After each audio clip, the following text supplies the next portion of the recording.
And welcome to Life Support Live, the weekly Star Trek show that helps us to boldly go in our own lives to better ourselves and the rest of humanity. As a famous starship you know and love once said. As a famous starship once said? The starship said? Yes, actually the starship captain said that. I didn't just dream that up, Ollie. But also as another starship captain that you're about to see a lot more of in the coming years, also said, wherever our mission takes us, we'll try to have a little fun along the way. Hello, everyone. I am psychologist Dr. Ali Mattu. And I'm Dr. Trek, Larry Nemecek. One of us is a real doctor. And as always, we'll leave it to you to figure out who that might be. Larry, I'm very excited to talk about the topic we're talking about today, and it took a lot of talking to figure out what we were going to be talking about. Today we're talking about the laws of nature. This is inspired by this week's episode of Star Trek Discovery, Terra Firma, Part 1, I believe. And as all Part 1s, we haven't had a Part 2, which makes Larry and my job very difficult, but we found a topic here, and we're very excited about it. But before we get to that, Larry, what is this? What are we doing? Well, this is the show that was like, if you were going to skip a week, why didn't we skip the week and do part 1 and 2 together instead of I know, that would have been good. That would have been too much, since only they had weirdly announced the titles way in advance, like they never do. Oh, no, hi. Hey, everybody, welcome back to Live Support Live Saturday here. Yes, Live Support Live, we've got our wonderful community in the chat, and I just really don't even have the chat open, but I'll get there. If you've been with us before, you know the routine here. That's hardly routine, but we're boldly going through uncertain times. That's what we do. And if you're new to us this week, welcome. Glad you found your way here. There will be plenty of time to talk in the chat, and look, it's even coming in now. But we'll be here looking at Star Trek, geeking out of Star Trek through a mental health lens, or looking at mental health through a Star Trek lens. Either way, little column A, a lot of fun. Little column B. Yeah, one of those menus. But either way, we have a lot of fun, and hopefully everybody comes away with a little new something for your daily life, especially since we're boldly going. We don't have the motto up anymore. We're boldly going through uncertain times. They maybe getting a little less uncertain, but there's still plenty of uncertain to go around, wouldn't you say? Oh, Larry, there's a lot of uncertain. I mean, so this is like Part 2, for instance.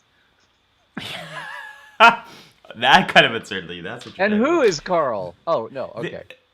Carl is, I believe, the 14th Doctor. BBC announced that he's going to be a new Doctor, and this is our first. Q/Guardian Doctor that we'll be seeing. Yes. He's Carl actually half Q, spelled half Guardian, Q half caretaker, 1/3. No, 1/3 Q, 1/3 Guardian, 1/3 caretaker. That's it. Yeah. Is it sad that when they said people started talking about Guardian, and I immediately thought of the Sphere Builders from Enterprise because they were the Guardians? Because to me, the Guardian is not the Guardian from Synology Forever. That's the Guardian of Forever. That's one word. The Guardian of Forever. If you say the Guardian, forever. It's like, what? You grew up with him? You went to school with him? With it? What? You can call it Guardian? No, that's the Guardian of Forever. Oh my gosh. That's a Takan portal. Don't forget that. There was a Takan headline on the paper. And the Takan portal Guardian was called a Guardian. But that's... Yeah. Why go back to the original bad show of the first Ferengis? Anyway, we're getting ahead of ourselves. We're going to talk about this a little bit. Today's episode is about the laws of nature, and what we mean by that are times when a character, a people, a culture has pushed beyond what might be considered the laws of nature, have broken them and have faced consequences. Now, why are we talking about this? Well, we're going to get into this week's Star Trek Discovery and talk about why that is, because Larry, this week's episode did something I wanted last week, or was asking Who's Larry? I'm just Blairy. I'm breaking the laws of nature here. yeah. You kind of break the laws of physics, but apparently you can't break the laws of nature. You kind of break the laws of physics. Yeah. You kind of break the laws of physics. You got to but have you can bend them. 30 minutes. Okay. There be whales here, Captain. Well, they broke them then. Yeah. Okay. Well, we are off to a Yes. wild start here. Okay, why are we talking about this? You can't break the laws of physics of life support live, or we'll really be. I think I might have broken the laws of what my speaker can handle here. I might have done that though. So every week on Life Support Live, while we have new Star Trek airing, we take a theme from that week's episode and have it apply to the world we're living in. Help us to kind of understand Star Trek a little bit better, understand mental health a little bit better, as Larry was mentioning. Larry, before we get to the real life connection here, let's dive into. We can do this without really getting into big spoilers. But let's talk about Star Trek Discovery's Terra Firma Part 1. The idea really came from the first 2 minutes of this, which I later realized was a clip that was released in advance, which I think people were talking about. Like, as I mentioned last week, boy, I would just love if the Kelvin timeline was referenced in some way in the Prime timeline. And then there it was. There it was in the first two the first 2 minutes of this episode. So let's talk about this. Am I frozen? Yeah, Larry, I believe Carl perhaps has sent you. All I did was open the damn chat window, guys. That's all I did, I swear.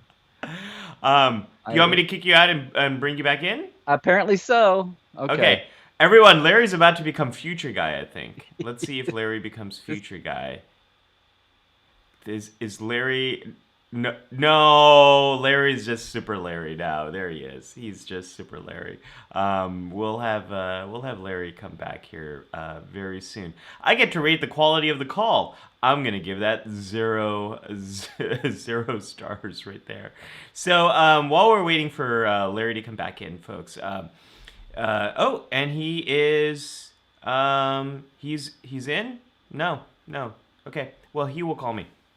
So Jared says his name is Carl. Sounds very Klingon /Q. So this is not really giving anything away. This is in the first 2 minutes of this week's Star Trek Discovery. But we learn that in this future timeline, they are much more aware of other universes. They have a much better understanding of the multiverse. They understand the different timelines, where those timelines are in relation to each other. For example, they know the mirror universe is drifting farther and farther apart from the Prime timeline. We also received the first ever canonical mention of this timeline as being the Prime timeline, and later Giorgio says, in where I come from, my universe is the Prime timeline. You're the mirror. Oh, folks, let's see if we got Larry back. Looks like he's back. Larry, Hey, are you moving? all right. You're fully animated Walt Disney character. So, Larry, I was just going over the first 2 minutes of Star Trek Discovery this week. So we understand that this universe in the future, they're aware of the they're aware of the multiverse. They're aware. So smart. They're very smart. However, they gotta break the laws of physics. They're not that smart. Right. Yes. So they're in these temporal wars. There was an agent from the Kelvin timeline. They don't say the Kelvin timeline, but they say an incursion from a Romulan mining ship, I believe, which is Nero, Star Trek 2009. Which is Narada, right? It's the code. The Narada. Right. It's the first mention we're really getting of of those events from in a TV Well, show. they mentioned that, and then they throw around the terms Kelvin and mirror, prime and mirror universe, like they're old Yes. hat, like first grade, Right. vocabulary words. Right. And Right. like, Right. okay, well, aren't we clever? But I was. here's the thing that the time soldier that was the Beetlejuicean character they've ever, he has the ridge. I wondered for a minute if it was a Riemann, but he's got the ridge behind, and that's the revamped Beetlejuice. But they said 2379, that was the Narada year and all, but it's he came from the Kelvin universe to the prime, Yes. but he's wearing an early 2360s Starfleet uniform. He's wearing a first two seasons Next Generation uniform, which the whole time I was like, so, but if you listen closely, he came from the Kelvin too, which means he either was here, went there, and the sickness came when he came over, or anyway, it was like very timey-wimey. It's very timey-wimey. Are you getting a little too clever with the detail of the early? They tried to make all the fanboys, cream up over the uniform and didn't tie it. I can't believe that though. So there's something more going on there. But anyway, so the inspiration. Yes, and Dan mentions without the pips. I guess he was not enlisted. He was purely a crew. Hey, if you're gonna go incognito as a time soldier, do you want to be flashing a lot of brass? No, you want to just scum along like an underling. So the inspiration for this week's episode comes from a moment where Larry, remind me of the character's name. This very Voyager, the Doctor S type of character that we have, who I absolutely love. This sort of what, Carl? No, not Carl. Not Carl. The individual is talking to Hugh. The AI, the holographic, the Larry, help me out. Did you freeze again? No, you're here. You're just thinking. No. What are you talking about besides Carl? The very first scene, Larry. Hugh is talking. Oh, COVID. The White Michael Cronenberg. His name is Kovic somewhere. Yes. Somehow. No, Zahir's right. It's future Ted Danson. Future Ted Danson.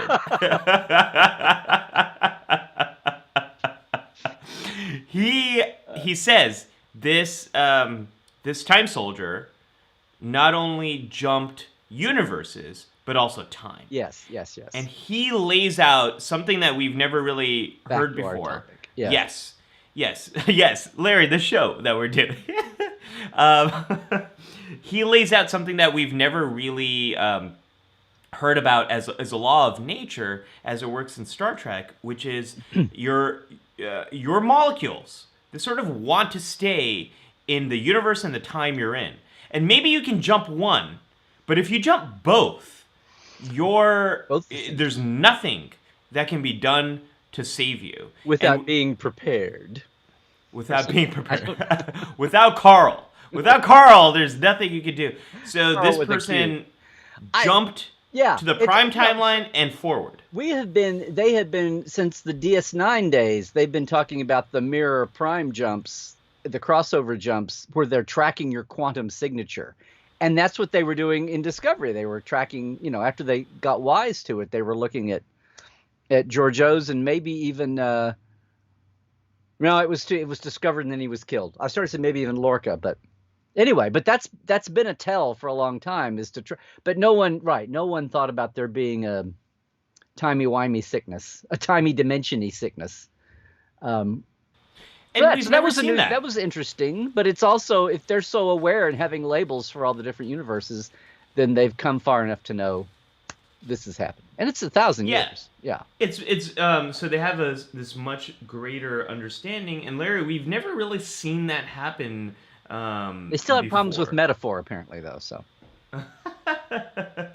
I mean, so this can get very confusing very quickly because Nero and Spock going back in time in the 2009 film, in theory, they were going back in time in the prime timeline.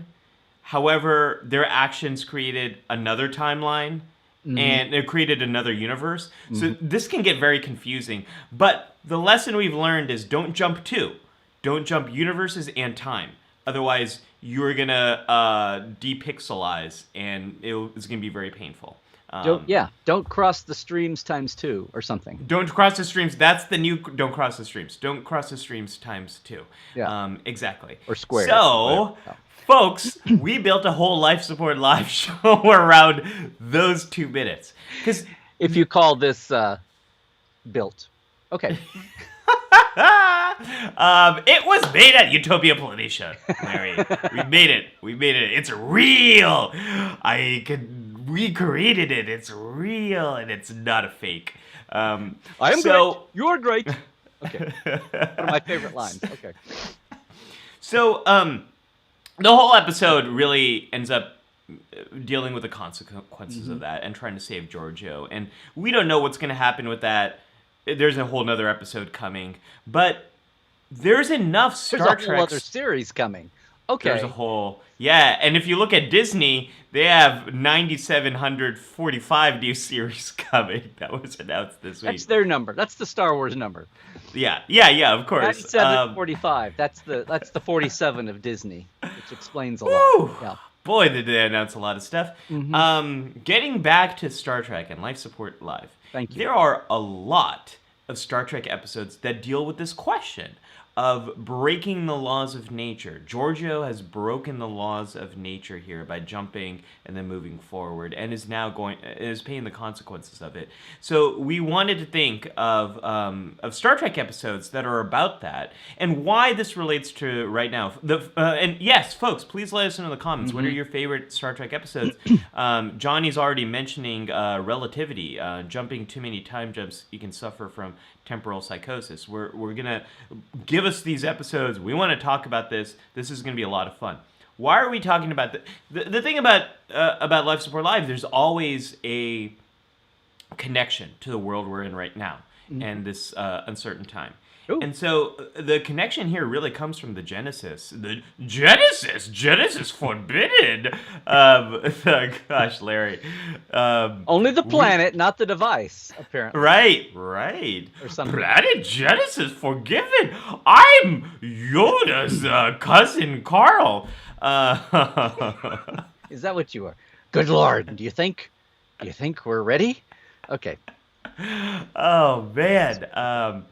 Folks, we're going to be at the next Star Trek convention. It's going to be the late night Dr. Trek, Dr. Ali impression hour. There will probably be 5 people in attendance, and it will be great. It'll be it'll be its own drinking game just for that thing. Hey, we're really are on track. Part of what I did was I did get my chat window going, and we're just having awesome comments going on in the chat, and also I'm seeing a lot of new names. So yay, welcome to everybody. Yay. Yeah, Charlotte said someone get Ollie more coffee. Charlotte, I just had my very first sip, so this will explain Wait, why. No, that doesn't explain. If that's only your first, what's to come? That's what. Oh man, it'll rein me in. This will be good. The coffee's going to be good. Larry, this gets biochemistry. Okay. This gets to the very beginning of this pandemic, and a lot of the data indicates that the coronavirus, this novel coronavirus that we are all, that has just changed all of our lives, it really came from species coming into contact with each other that shouldn't have. Animals coming into contact with each other, wildlife coming into contact with each other in a way that they shouldn't, a virus jumping from one species to another, as a result of that mutating, and humans being right there, humans either eating that animal or getting blood from that animal, and this is the way many new viruses have affected humans. Ebola has a similar origin where humanity pushed too far, and now I'm thinking of this is where the frontier pushes back. Now I'm thinking of Star Trek Beyond. But this is where nature is sort of saying Star like Trek. Oh, a Kelvin movie. Okay. Larry, one of these days I'm gonna make you watch one. It's not. No, I have seen them all. Those don't misunderstand. That's not my derision of them. It's just like my Oh, yeah. I've seen them all like once. I need to watch them. No, or maybe twice. But I was just saying, it's like something that I had no further need of, except to talk about the fact that it existed. So, anyway. Wow. Can't One of ignore the terms. existence? What do you mean, wow? Did you want me to ignore them as if they I hadn't? don't want you to ignore them. But you can do more than acknowledge your existence. One of the things a term I really like that I've come across in the last few weeks is ambient TV. It's just sort of when you have something on just to make you feel a little bit less lonely and just something that sort of help pass the time, Oh, but you're not really watching it. as Um, opposed to white noise TV, like to get through work or to get to sleep. I mean, on that spectrum of white noise and ambient and I don't know, must see TV. I don't know what's on the other end of that, but ambient is it's a little bit more than the white noise. I Okay. guarantee you, all the Kelvin type movies are really great to have on when you're trying to pass the time. Anyways, Larry, I've got a point here, which is there are a lot of viruses that humanity is not aware of and hasn't been Right. exposed to because they exist in the animal kingdom, and we that is not our space. And the further we Hmm. venture there, the more likely we are to encounter viruses that can also infect us. And then the more we bring different species together that have no business being together, the more likely these viruses can mutate.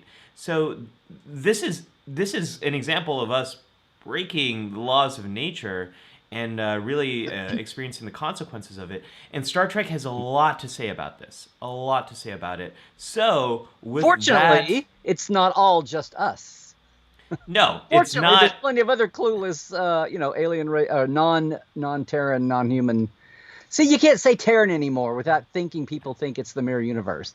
Yeah, Right, right. non-human examples. So, but yes, let's get to the briefing room. Let's open up the briefing room We've with been there the already. longest The chat is intro way there ever. already. Yeah. The chat is like, "Come on, folks, give us some more Star Trek." Because and yes, Jared, halfway through, I will be taking a break and offering some very great tote bags for you all. For those of you who don't know, the PBS Public Broadcasting Service is in the This United way. States. Yeah. It's totally supported by the public, and so they always take breaks halfway and beg for your money, and give you things like a mug. Um, Okay. That was nice, like the nice, Larry. 70s PBS theme, you know. No, Okay. I like it. I picked up on it. I picked up Okay. on it. You did it. Okay. Um, It's like okay. the So first Larry, run Mr. Rogers days. Okay. oh, Mr. Rogers, I Oh, love sorry. I that didn't mean to man. keep going. Keep Um, going. Keep going. Keep going. We gotta be Yeah. stay on track. Stay on track. Keep that show chugging along. All right. So, Larry, where do you want to start our wonderful journey Well, look, today? there are so many of these, both from Starfleet and humanity, and also aliens. But I don't know. What did I, what did I send you? I You sent sent you me an a lot of original things. series. Actually, I didn't. You sent me some original series. Yeah.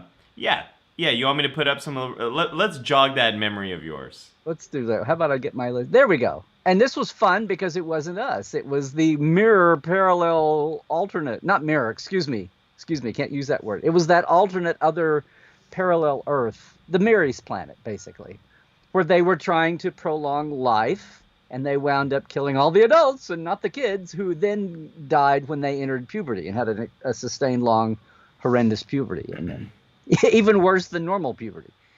And, ended with blue blotches. Anyway, that was one of those, and the original series was like close to Twilight Zone time, and they were big on cautionary tales. Okay, fine. So you invented warp drive, but there's probably still something that's going to be no progress comes without a cost. I mean, the mad scientist trope is still around, and we have it still, but it was very much on the nose in the 50s and 60s, and so that feeds into a little bit of Godzilla. Don't nuke things, or you'll unleash big lizards. Um, That's kind a of good thinking rule here, of thumb. you know. That is a very good rule of thumb, But Larry. that's. I mean, this is a very Yeah, old-fashioned theme here. This wasn't yeah. exactly. I mean, when we were first doing the show, we were into, depression and all kinds of like textbook psychological Yeah. diseases, diagnoses. And the laws of nature. I was saying, how do we make this short? And I was saying, like breaking nature, or a fighting nature or something, or trying to go Yeah. against the grain. And a lot of people, to a point, we've got the old "if man were meant to fly, he'd have wings," which was also a Kirk speech, but that was a trope, and now we fly all the time. So yeah, in the beginning there were air crashes, and we had test pilots, Yeah. and planes depressurized, and people had to learn things the hard way, and that's the curve of humanity. So in one part of me is saying part of this is the laws of nature. People are citing in the chat about different shows where in different cultures people had to be prepared for time travel, especially if it was like one way, like in All Our Yesterdays in the Atavachron. But depending on the method. But it's almost like every time there's a curve, there's a price to be paid. But eventually we get beyond these barriers. Our knowledge carries us past that. So part of me is saying, part of our theme today is the laws of nature that you have to beware when you first try to do something. And most of the time, if we don't self-destruct along the way or go too far, like we didn't atom nuke ourselves in the 50s kind of a thing, then you can figure out, you can science the hell out of it and finally eventually get past it mostly safely. But going back to the original, our real world point here, the Corona-19 virus, we're obviously not there yet. It's like you said, when we ventured in the frontier and we have human and animal viruses mixing, or animal viruses entering humankind, that's obviously not been around long enough to. I mean, that's the process we're in. It's just a very deadly process, and do we even want to go here? No one was looking to mix animal viruses with. I think I'll experiment with it. Now, breaking the warp 10 barrier, somebody wanted to do that. Hey, nobody was looking someone's got an image for that. Everyone's favorite threshold. Okay. Throw it up. Somebody in the chat said, "Do we really?" I think Cairo said, "Do we really want to go there?" I'm like, yes, oh, we're going here. It's here. here. Not only are we going here, but because we've achieved warp 10, we're in every single point in the universe simultaneously. And we're at least on a TV. That's what the technical manual said. Effects budget.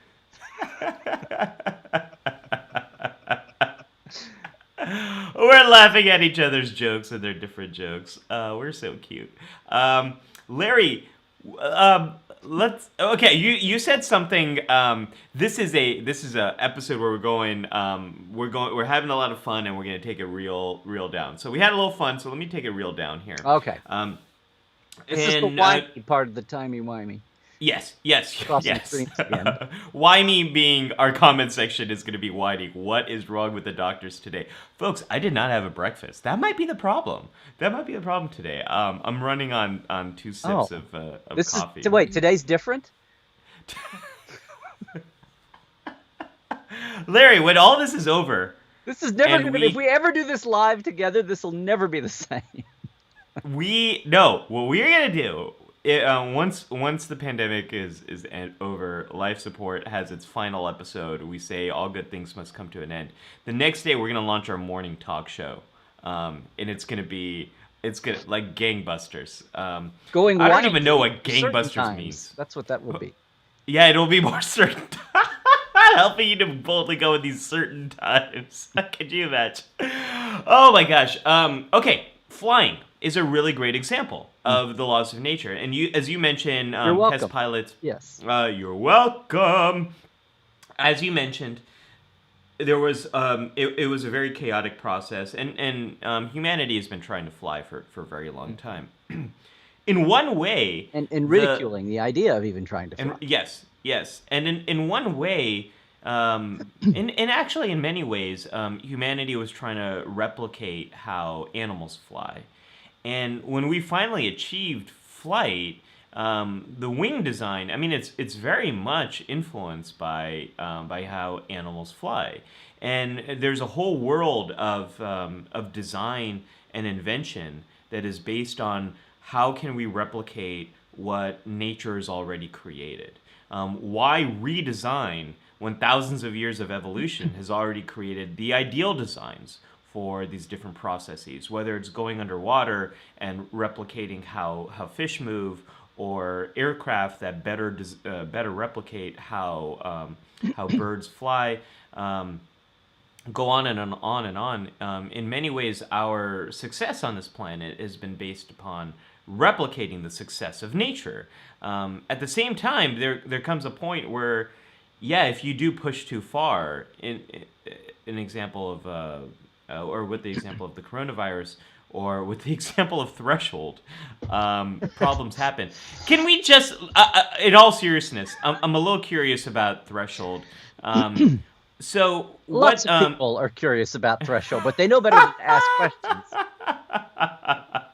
You know what I was watching last night, Larry? You can't keep your hands off this. It just doesn't stop. It's just constantly in motion. Okay. You know what I was watching? You probably remember this. I was watching the Captain's Summit.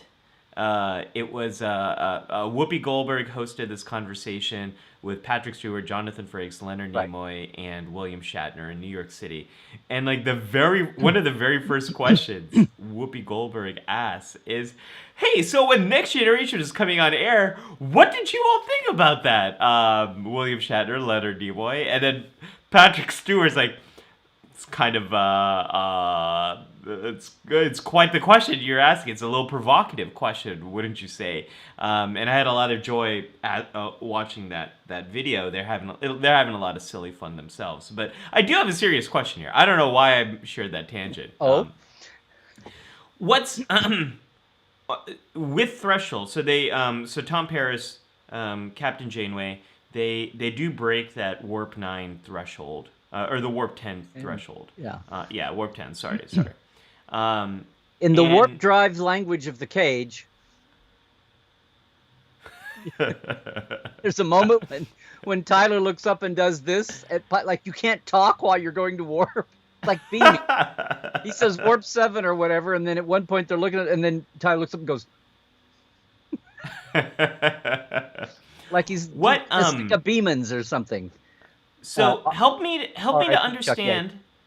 Help me to understand what exactly happens. So in the technical manual, I believe, which came out many years before that episode was written, it was suggested that if you go warp 10, you're gonna simultaneously be in every point in the universe, I believe. Yeah. What happened was in the original series. We're doing a mini K3 here, apparently. Yeah, I love my mini K3s. In the original series, they just came up with warp factors, and it got crazy because when they'd say, "Oh, Captain, this alien thing has got the Enterprise going warp 14," and I think it's warp 16 or so. It was meaningless. It's like, well, what's the point? And what point does stress not and do and not play in Hey Twitch people? Hey, Twitch people. Yes, yay. Orlando Geek in the house. Yes. Everybody. Not to be outdone by YouTube people. Go like us. Hi, YouTube people, too. We need to get to 10 Twitch followers or something so we can achieve something. Please do. I don't know. I don't think you want to achieve that, because I think there's a clear suggestion of what might happen then. He's playing the field. So with several of the restarts, like the Stardate system was restarted because after 20 years they were like, we need to think a couple of these things through a little better. But one of them was they came up with the idea that the Stardate, the warp factors, rather than being this unending joke for writers to keep pushing higher and higher and higher, they would reset the scale. Although this was never talked about on screen, which is funny. It was only in background documents and obviousness. But background documents. Basically, they made warp 10 like a reverse absolute zero. They found a point in nature, supposedly, that was a bottom line, was a ceiling instead of a floor. Like absolute zero is the coldest anything can be. And the Kelvin, is it the Kelvin? Yeah, the Kelvin scale is based on, at the bottom is absolute zero. Yes. The temperature, not Chris Pine. Yes. We don't need another Kelvin hero. Okay, so that's what the warp 10 scale is. That's what it is. It's like absolute warp as a ceiling. So then they just scaled the scale backwards from that. Not reverse engineered. But anyway, it's based on that as a ceiling. So then it was like, okay, and that's why it logarithmically gets, you look at the scale, and that's why they go to 9.999999 because they Right. can, because you're Right. getting increasingly closer to that ceiling. So yeah, so eventually, of course, it's Brannon by the time of Voyager, and they're starved for ideas. Ooh, did I say that? And they go, what do I'm so tired of hearing about this warp 10 limit. It's the wacky Delta Quadrant. Why don't we try It's to a break wacky the warp 10? Delta Quadrant. Well, it's the damn quadrant where we have to make stuff up, and it doesn't have to relate to. That was the original Discovery season 3. Was the Voyager? Was the whole Voyager series? Was, look, we're cut loose from canon. We can do whatever the hell we want to. Be careful what you wish for. We could have really cool villains. We could Yeah. have really cool villains like the Kazon Ogala. The junkyard Klingons. Imagine a villain so terrifying they never take showers. And they fight that's about for it. water. Yeah. Yeah. You've made an enemy here today, Captain. And you need a makeup artist. Mage. You need a hairdresser. There's no lockdown. What's your excuse? Okay.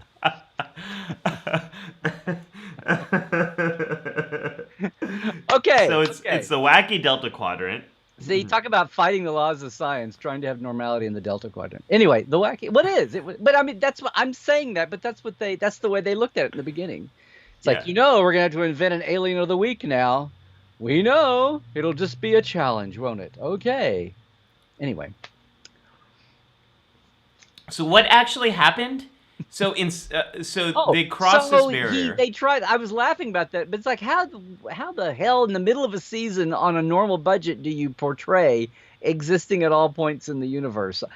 To me, it's almost like some of the visuals they came up with that were crazy way back at the beginning of Next Gen on Where No One Has Gone Before, when they were hopping universes.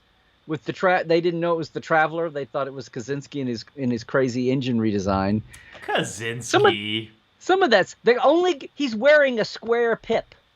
Just so you know. Oh yeah. There's a mini. Yeah. It's like, who the hell? What's a square pip? He's a civilian contractor. What? There's no money. What? Okay. Maybe. Yeah. Yeah. It was early. What can I say? It's like the black badge on Discovery. It's like, why is that guy wearing a black badge and letting the world know? To let the world know he's a part of a secret faction, an unknown secret faction that keeps itself very hidden. He would never carry it makes complete sense. ID card in his wallet in case he was knocked out and robbed. He'd never. Every CIA agent walks around with a black eagle to let the world know that they're secret CIA agents. This is common sense, Larry.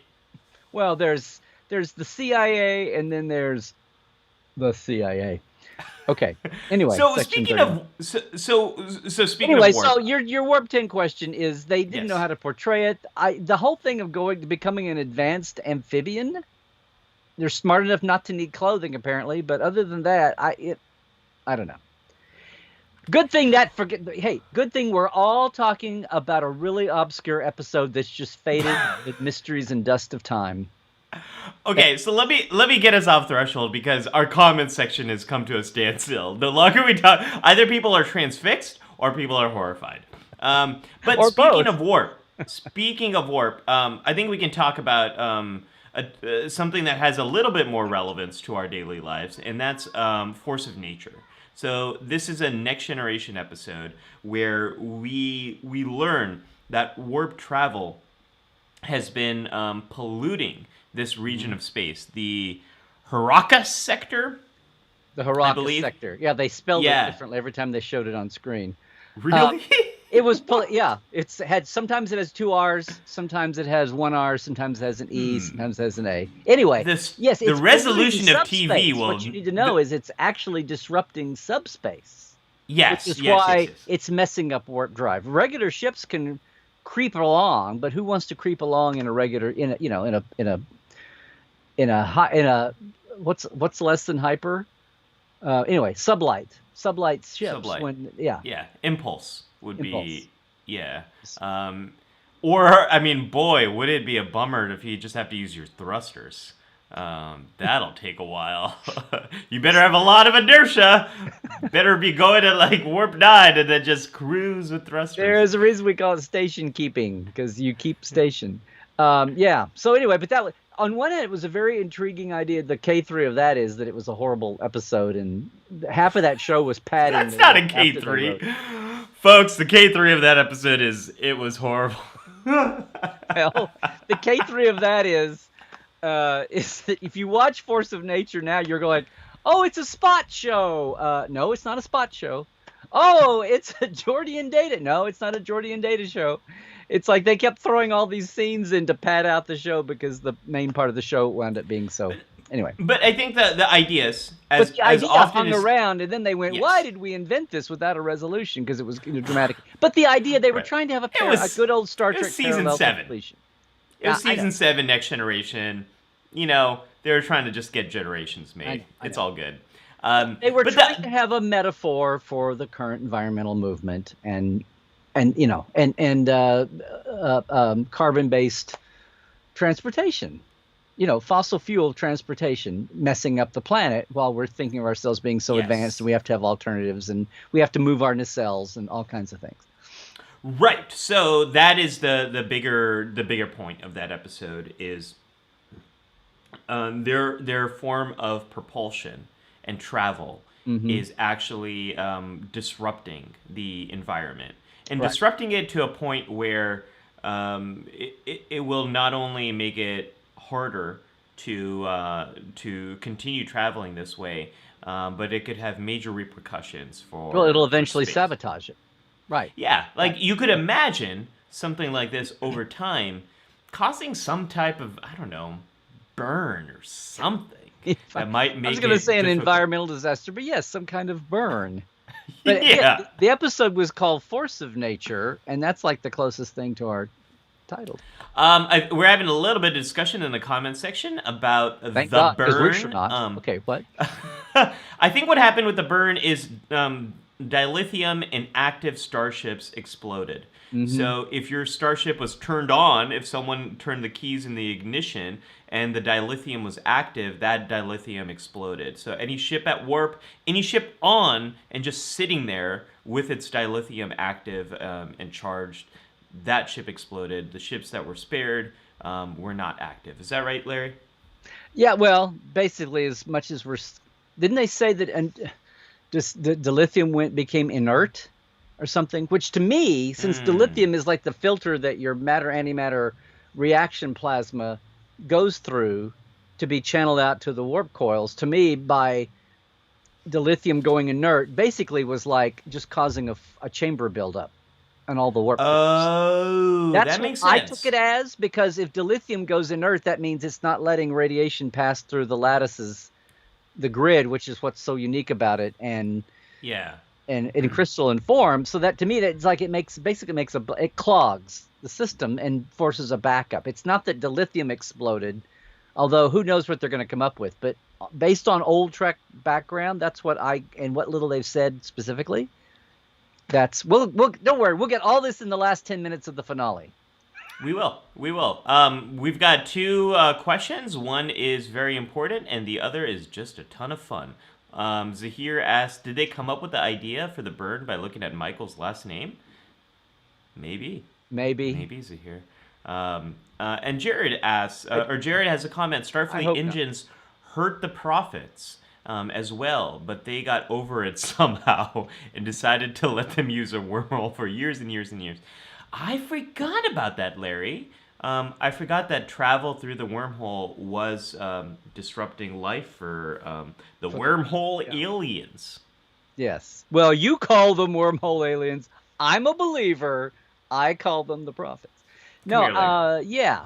But then what? Your paw is strong. Oh. Yeah. In this one? Yeah. Yeah, in this one. The other one's pretty weak. You need to work. That ear's got to do some workouts. I'm sorry. No, that one's like ice cold. Oh, okay. Well, that's another diagnosis you can get into. Bipolarity or something. I don't know. Yeah. I don't know. No, that was an interesting thing. But how did Jared have that worded for years and years? They let them do that. What's a year to a prophet? It's all non-linear. It's okay, guys. We'll just go back to the time when they weren't here, and we'll live then. Yeah. Yeah, that's some good headcanon there, But Larry. we're not prophets, so we can't do that yet. Apparently, though, Um, and we're not meant to be time and dimension hoppers either. So, Cairo is cleaning up the mess a little bit of that we're making, Larry, and says, "Yes, my logic as someone who studied chemistry and physics is that dilithium becoming inert means it couldn't regulate the energy flows anymore, which cause energy buildup and explosions." That thank you, makes Cairo. yeah, Cairo. Wonderful, wonderful. That makes complete sense. Okay, so Larry, I have a K3 request Okay. for a mini K3, and one might say micro K3 request. Okay. Intrepid's engines going like that. Mm-hmm. I have a memory that was to get around this warp pollution of subspace. Yes. But is that the case? That is the case. Forgive my stomach. I was trying to be live and exciting here. Maybe I'll make it. Maybe I won't. Oh yeah, I will. If I don't tear this up.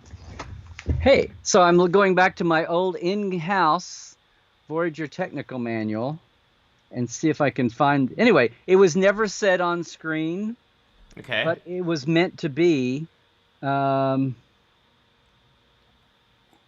It was meant to be. That was the reason why Voyager's nacelles folded. That was like one early response by. That was one early response by Voyager's era Starfleet to get around the warp. Because if you remember, after they had that episode, part of the reason it was like an anchor around the writer's necks was every episode after that, whenever they had to go do some dashing rescue or some dashing adventure, they were like, okay, I'm making a captain's log note that we're exceeding warp 5.5 or whatever it was, the double nickels of warp factors, whatever it was. Okay, we're going to petition Starfleet to be able to go warp 5, beyond warp 5, so we can save the universe. Okay. Right. It became a real drag, so they came up with that as a. Here it is. Can you see this? Yeah, that's the. Can you see? I see variable geometric warp nacelles. Yeah. Yes. Yeah, because Voyager Never said on employs a screen, new but this was in the folding wing and nacelle configuration. Warp fields may no longer have a negative impact on habitable worlds as established in Next Generation. Nice. So Larry is the assumption. Okay, we got it, Larry. We got it. Let's I was see. trying to date my reference there. Okay. Tech Star Trek. Yeah. Yep. Okay. So, is the assumption then Visual communication, it's amazing. Yes. Is the assumption then that every other starship has somehow accounted for this? Well, you would think that, and oh, looky there, they're stuck in the Delta Quadrant without any other modern Federation starships around. Huh. They didn't have to build that into every new ship they did because all the ships are alien. And then the next time we see Starfleet is, well, you could say it was the Mars attack on, the flashbacks of Picard, and then Lower Decks is in that time. But see, Lower Decks is a whole 10, 12 The next time we years see the later. Prime Universe is in Spock's mind meld, on Spock Prime's mind meld in Star Trek 2009. So what I'm saying is, by that Have a drink, time, folks. They found. I'm just ignoring that whole 2009 reference. No, the next time we see ships, they've obviously gotten around having to physically alter the ship geometry. That's what I'm trying to say. I'm just gonna. I want people to know that I too have a technical manual. This is Ollie's Life Support Live technical manual. It's very useful. It comes in very handy.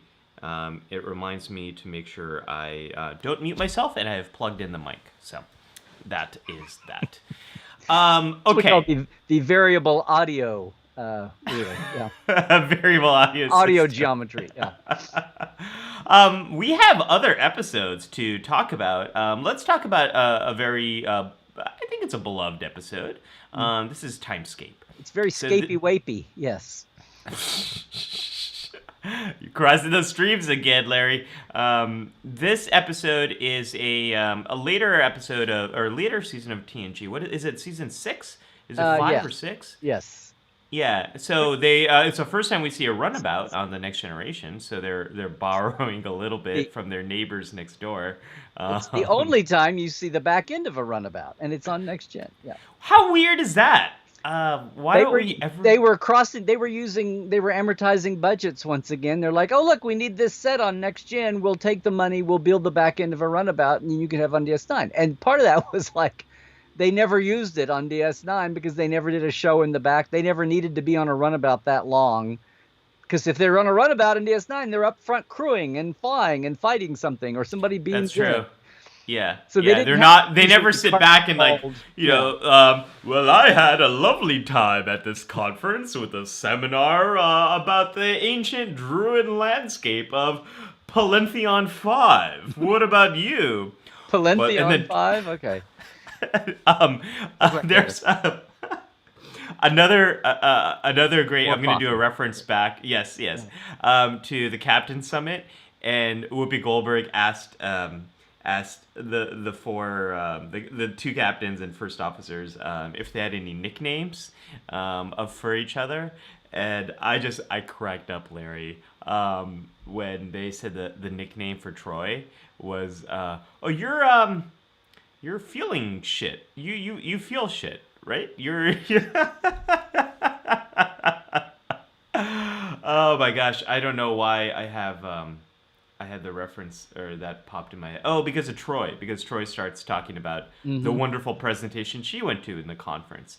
But we're not here to talk about runabout landscape interior design. The aft end of a runabout? Okay. We're not here to talk. This episode might feel like the aft end of a runabout. However, let's talk about Timescape.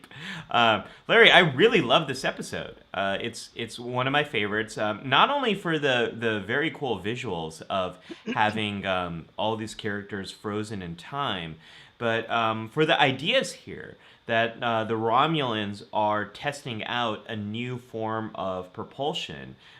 Is it a quantum drive? Am I remembering Something that like correctly? that, yeah. I didn't, yeah. Yeah, so they're mentioned. Well, it's a quantum singularity that they use. Yes. Which Marina loves to talk about how suddenly Troy is smarter than Data and Geordi when she delivers that line. They're trying to harness mini black a hole for their singularity. engine core instead of Yes. matter antimatter, yeah. Yes. I really love that idea because I love when Star Trek is pushing its own envelopes a little bit. That's why when I was first watching Threshold, I was quite excited to see what's going to happen, and then I saw what happened, and now I worry very much for the welfare of those salamander children left on that planet. Oh, we have a Larry technical manual here. What does that? What? I don't see what's on the envelope there, Larry. Right, It's a it blank doesn't matter, envelope. I'm just pushing it. Oh, Larry, that is a dad joke if I have ever heard one. I or just seen did one. a joke. You dadified it. I didn't put it under the spotlight. You're the one that brought out the brass band to meet it. Okay. I didn't datify it. I simply brought awareness to the datification that happened with Dr. Trek. Well, so much right for over there. data collection. Let's move on. But yeah. I don't know. So, I don't know where the hell we're going today. But I think we're basically there. I think we're basically on track. Yeah, this was a case of the Romulans pushing a tech and running afoul of timey wininess. It also, I almost wanted to pull out one from the Phoenix, which was like which was like Starfleet years earlier when Riker was an ensign, trying to push phased cloaking, which was kind of weird, which is kind of what they the got Pegasus, into in the 09 Pegasus, a little not bit. the Phoenix. But, yeah. The Phoenix is this other little vessel that had just a little important event in the history of the Federation, or was a Its racist namesake, captain. which totally ruined the reputation of Starfleet. Yeah. You're talking about the Pegasus, and so I'm sorry, phasing, Pegasus. Yeah. phasing matter. The Chat blow up when I said Phoenix. No, which is why I said right before that would happen. I love when Star Trek is pushing its own envelopes and creating this new technology, which is why, Larry, I'm having a very hard time believing that by the 32nd century, no one has invented another form of propulsion. There's like, time folding, like artificial wormholes. Well, look, the ancients invented horse-drawn carriages, and they used that for 1,000 years. So, why why reinvent the horse? Well, we do, like, no one has experimented with the mycelial network. No one. Okay. But we'll put that aside, and here we have the Romulans trying to harness this power of nature. A power that we still to this day don't really understand that well, although we have seen our very first glimpse of a black hole. We now kind of have an idea of what it can look, a very blurry idea, but we still have an image nonetheless. There's still a lot we don't know about black holes, and yet the Romulans here are experimenting with that. And in as we see in Timescape, it has very negative consequences. It's a good thing Picard and crew were at that academic conference. If it wasn't for them, who knows what would have happened. Thank God. Right. Well, we would have had 6 seasons. That's what it would have been. Cairo is saying they did invent a new propulsion system, SB-19. It horribly failed. Yeah, yes, Cairo, I agree, and that is my favorite episode of this whole season so far. But I gotta imagine the skunk works at Starfleet were working on. They had a few other ideas. They had, they were working on something. No, they're just all taking a paycheck. You saw how blasé they were in the Mars attack and in the synth attack. They're all. Yeah, I know. I mean, Larry, they need to take the Excelsior out of mothballs, put their seatbelts on, and give transwarp another try. Let's try it out one more time. Okay, I just want to know what's a mouthball. That was interesting. Mouthball. It's what Scotty used to sabotage the transwarp drive. Okay. Yeah. Anyway, well, we jumped ahead to Voyager. You couldn't resist Threshold a while ago, but there's another. We're talking about the laws of nature and pushing them and maybe breaking them and all these physics memes. But there's a very important way that a cautionary tale, again, in a very organic way. And I'm jumping into DS9 here, although it was a new look at an old problem.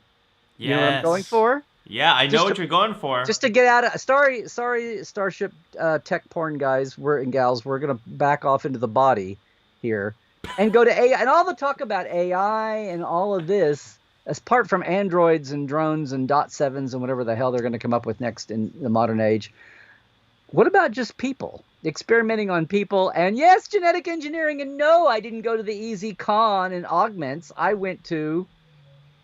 Oh, there was a funny nickname for these guys, and I forgot what it was. Bashir's something.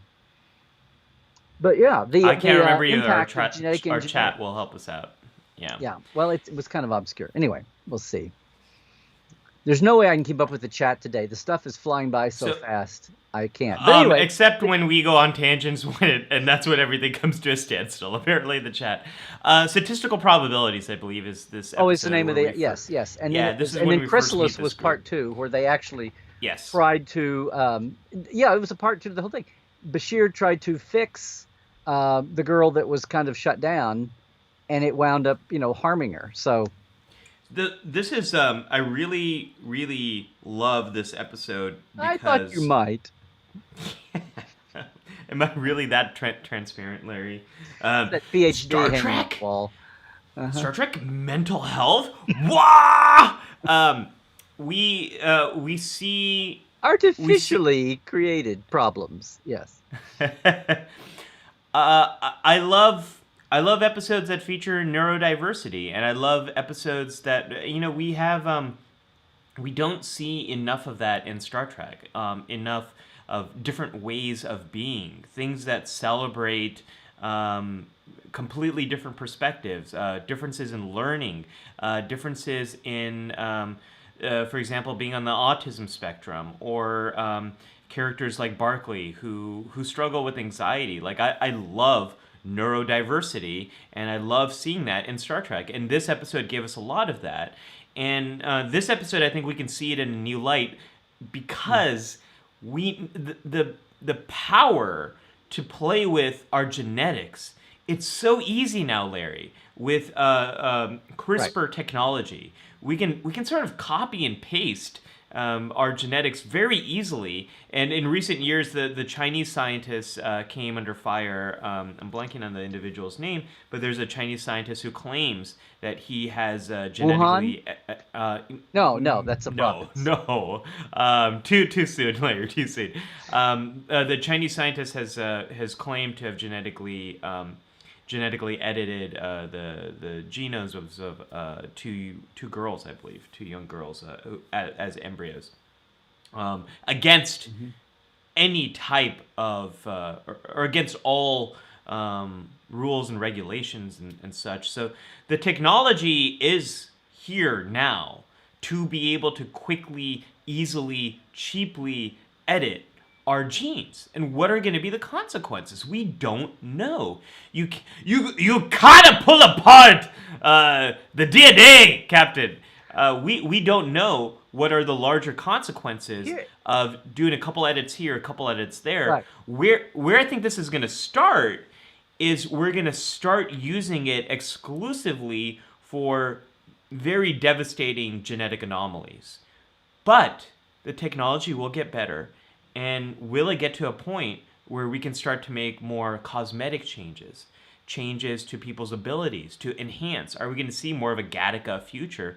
I don't know, Larry. We haven't talked about that kind of stuff in a while because there's a pandemic happening. But this is something that's going to play out in our lifetimes. Well, the modern science. I mean, the Voyager episode, was it Lineage, where Tom and B'Elanna are debating.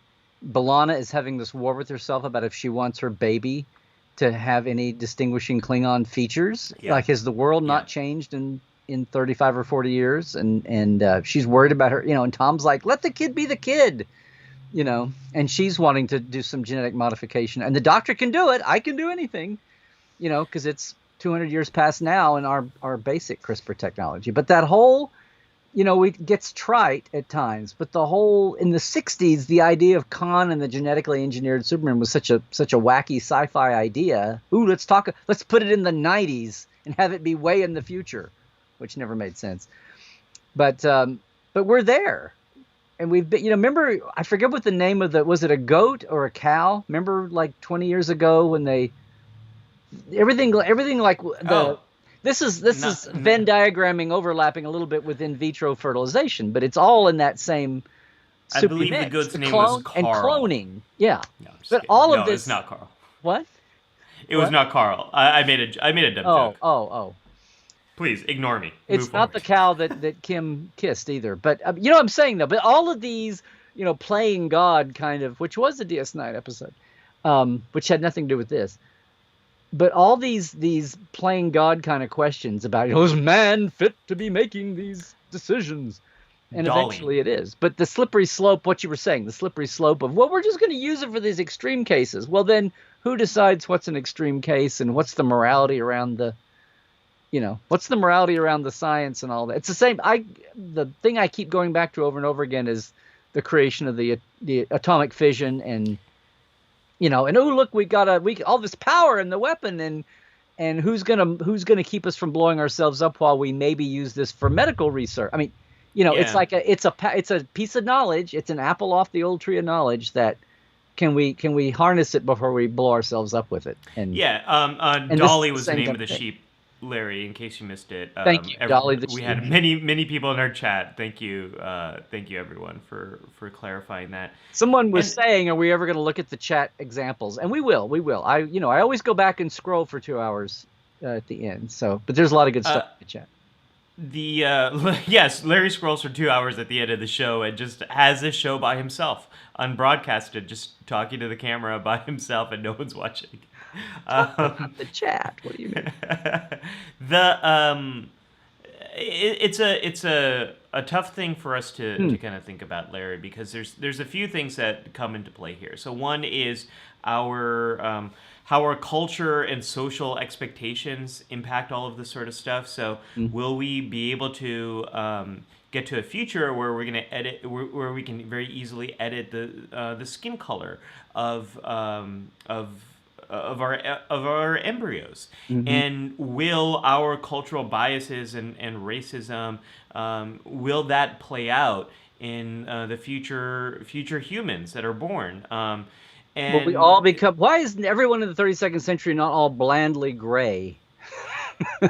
it gives me hope that we did not make that decision, that we traveled down a different path. The other thing to think about too, when it gets to the laws of nature, when we developed the ability to have organ transplants, Okay. that was seen at the time as a major ethical conflict. That, are we breaking with the laws of nature? And when are we pushing things beyond a ethical, a moral limit? And then also, Larry, when are we just getting very good at solving those problems? We've been doing genetic manipulation with plants for thousands of Well, I was going to years. say the whole debate now about GMO, get it out of Yeah. of organic human bodies and just put it into vegetation. The GMO debate is all about this. And are Yes. we lessening species diversity? Are we introducing all kinds of long-term problems from eating less diverse, from ingesting less diverse plants, much less what we're doing to the environment?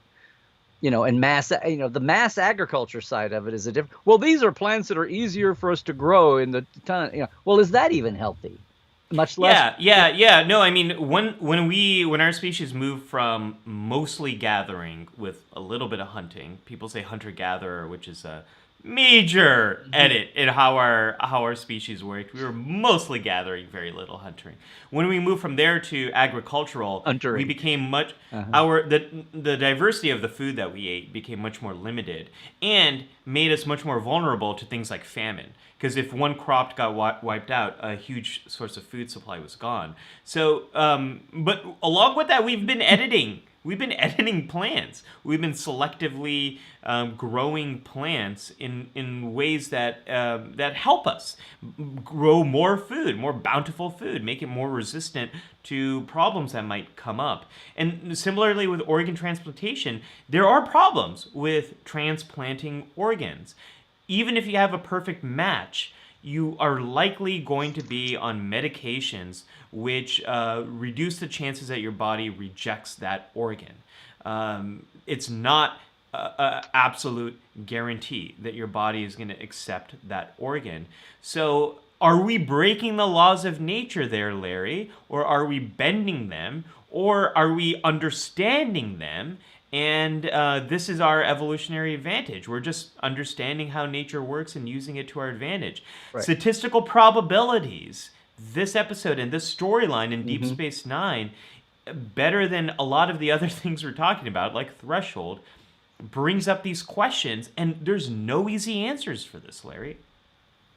Because some of the most, imperfect bodies, minds, um, have been the most brilliant ones. A brilliant mind for one movie, but yeah. And I've just gone blank on his name. Good grief. A Beautiful Mind, were you thinking? John No, no, Nash, no, no, maybe? no. Brief history of time. Hawking. Oh, Stephen Hawking. yeah, Stephen Hawking's. Yeah, Yeah, is a perfect yeah. example too. I mean, if we were all Klingon about it, and we just, or Nazi, and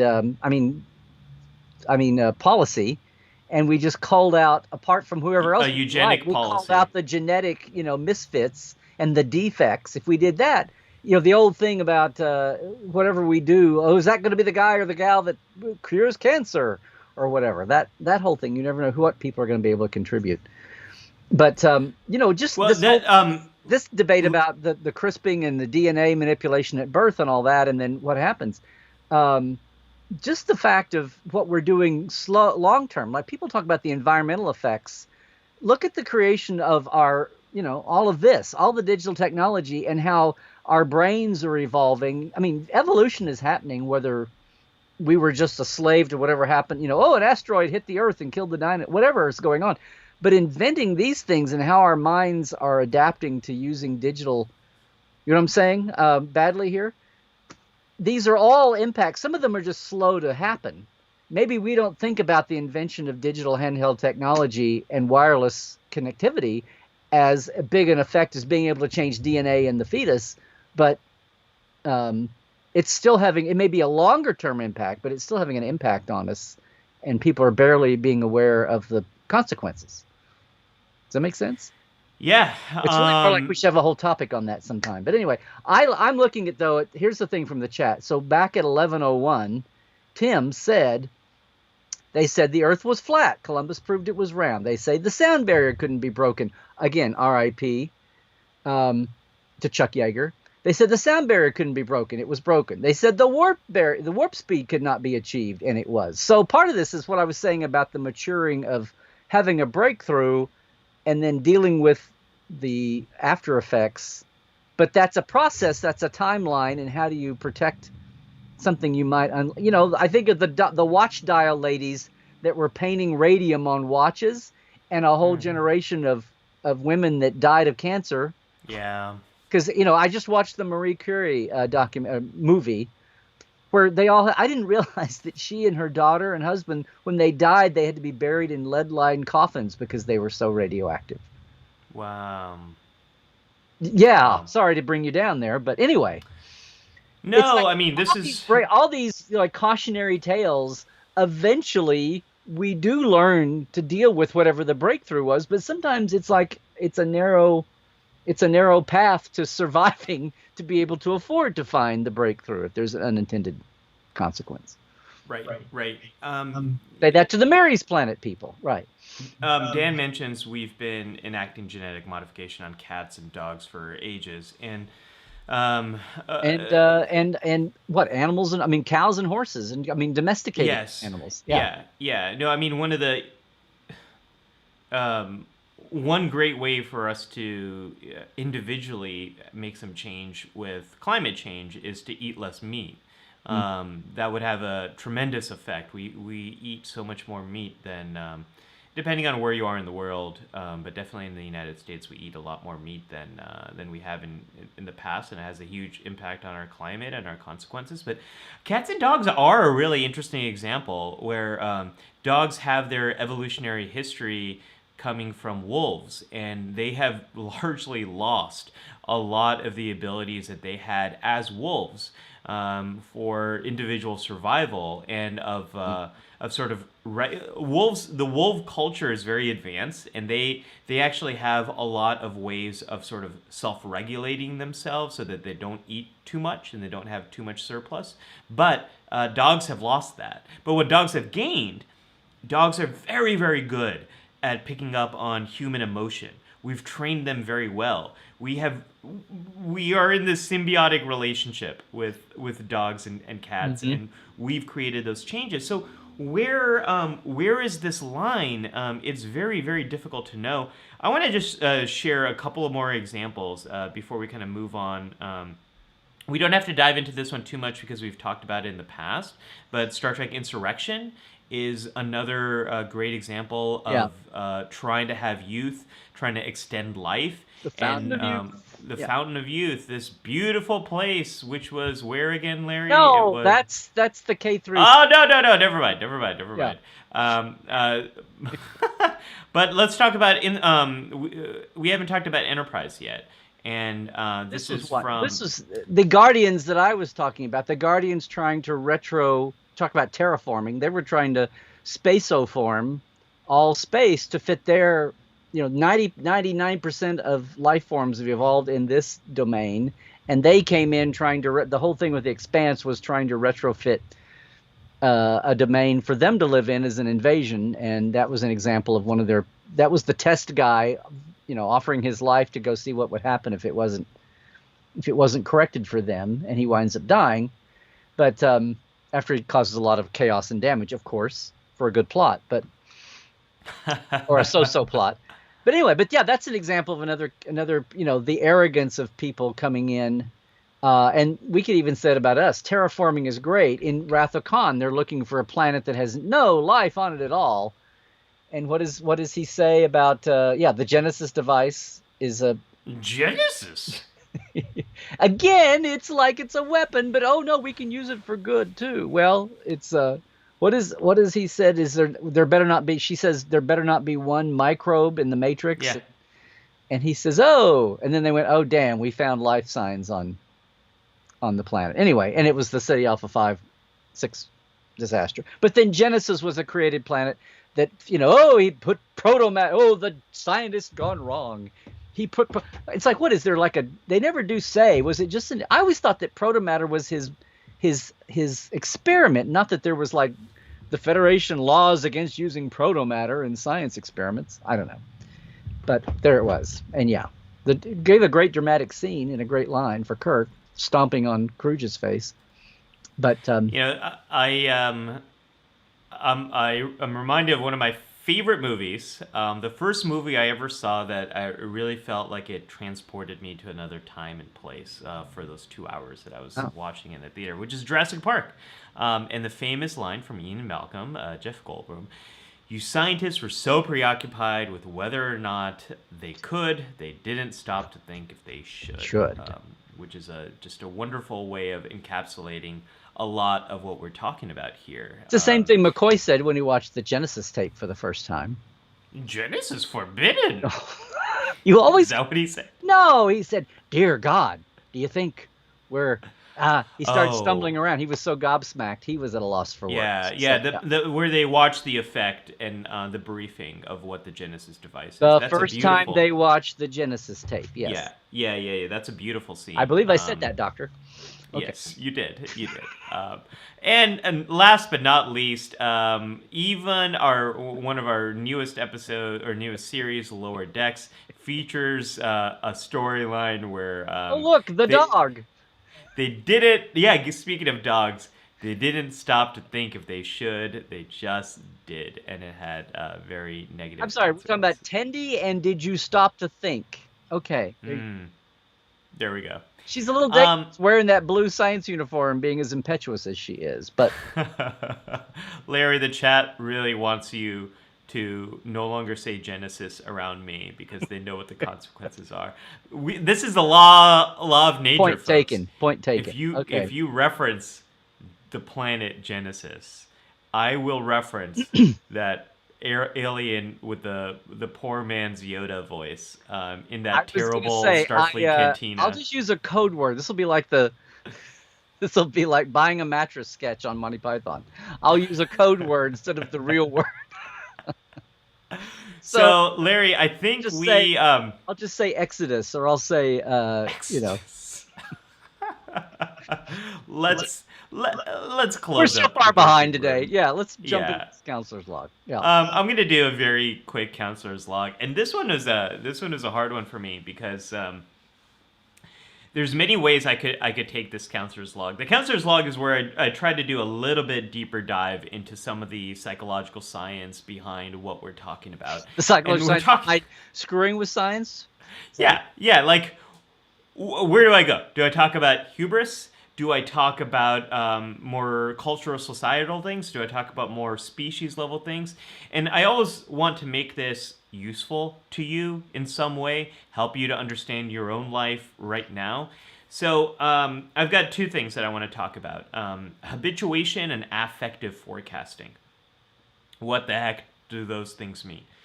I think they're at the heart of a lot of the problems we've talked about, from our switching over from gathering and hunting to being more of an agrarian species, to coding and programming. Yeah. To coding and programming, to creating synths in Star Trek Picard, to what we've done with nuclear weapons, to the example to Threshold. This might help to understand what's happening in Threshold. So habituation simply means we get used to things that remain the same. Everything from you might be hearing like a white noise in the background, like some kind of humming in the background. Over time, you get used to it. We get used to temperature that we're in. We get used to sights and sounds and sensations of the environments we're in. people who win the lottery feel a spike up in their happiness when they first get all that money, and a year later, most of them are feeling the same way. So this has not only helped us to this ability to get used to things has not only helped us to colonize this entire planet and live in every single environment in this planet and then also in outer space. Not only is it our key to being able to adapt to these different situations, it's also a huge problem, Larry. It's a huge problem because as we get used to circumstances, it's very easy to start pushing forward. And that gets to the other concept, which is affective forecasting. We're very good at imagining different scenarios. We're very good at sharing stories. We're very good at thinking about what might be. And these two things, when they come together, can help us to create large civilizations and cities and to cooperate across thousands and thousands of people, if not millions of people. But this is also what is behind some of these biggest problems that we have it's very easy for us to get bored of a situation and then to imagine what might be. That's not something that really happens with with non-humans. Non-humans are much better at living in balance with their environment. Most of the other apex predators, whether we're talking about sharks or lions, they tend You're not talking about to. non-humans on Sol 3. I'm talking about non-humans on Earth. On planet Earth. Yeah, Okay. in the prime timeline. Not talking about non-humans, Andorians, Vulcan, because it was this is actually that's adaptability that is what brought the Federation together among humans. Yeah. I agree. And humans were a big part of bringing the Andorians and Vulcans and Tellarites. Tellarites. Yes, thank you. Bringing them together.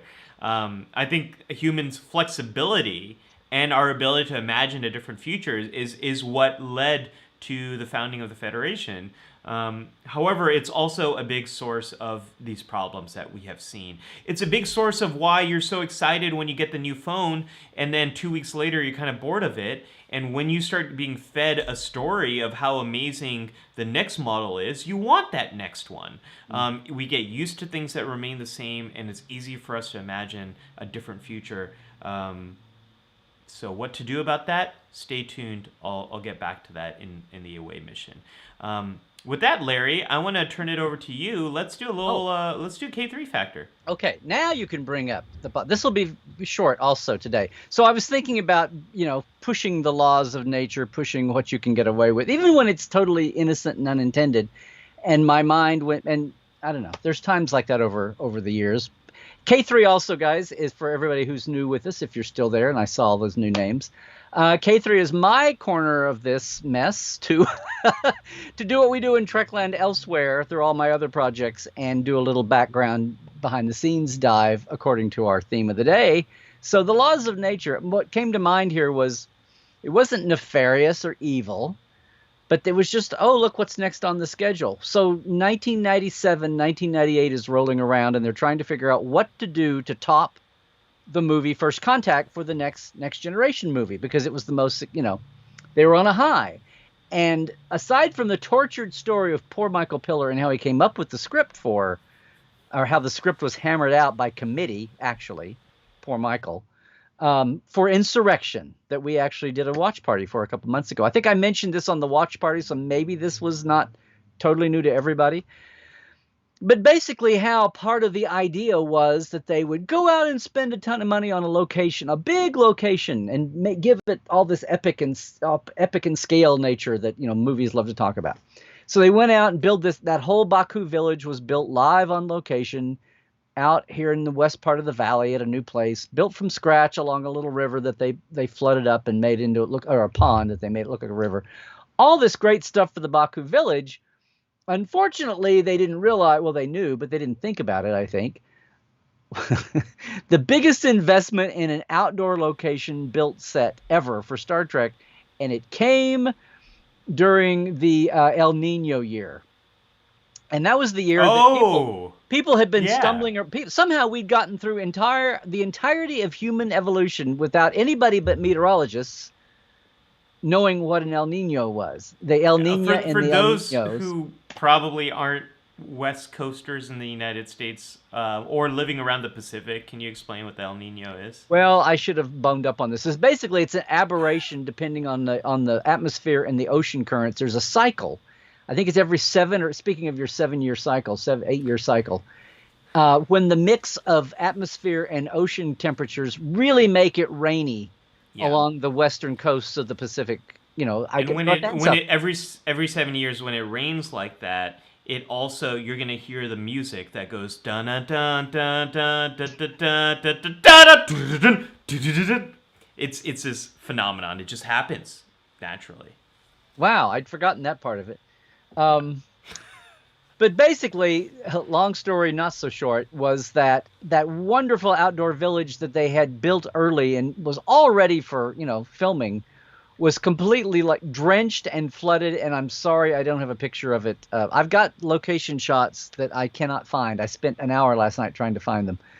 But I did. That shot that you had there. If you put it up again, it's actually not just a production shot. It is behind the scenes because you see the trucks at one end. This was like you had to walk through a pasture. Can you blow it up? Yeah, see on there on the left, you see some of the trucks and trailers at the end of the village. But that was all. Those buildings were made. They were plywood and wood and painted, but some fiberglass maybe. But they were all ruined and had to be totally rebuilt in a hurry after they'd done them early and everything was all relaxed. They had to go back in and hire extra construction to rebuild that. And then when you think about how they had to redo the the visual effects at the end to have a bigger bang, that poor movie got a lot more spent on it than was budgeted. But that was the case where the production of Star Trek, it wasn't exactly trying to create a problem, but it's just where it ran afoul. I'm understanding the connection to the laws of nature here. You didn't. I thought El Nino would be the key, but yeah. So no, I'm now picking up on it. Thank you. The biggest outdoor expenditure, the biggest outdoor footprint for a production shoot they ever made, way bigger even than the Bozeman, than the Resurrection City up in Angeles Crest Mountains for First Contact. That was a little village they built. This was like times 10.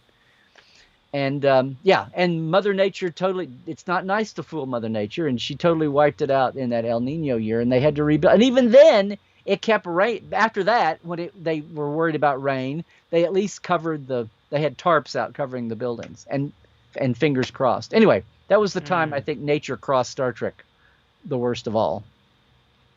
Huh.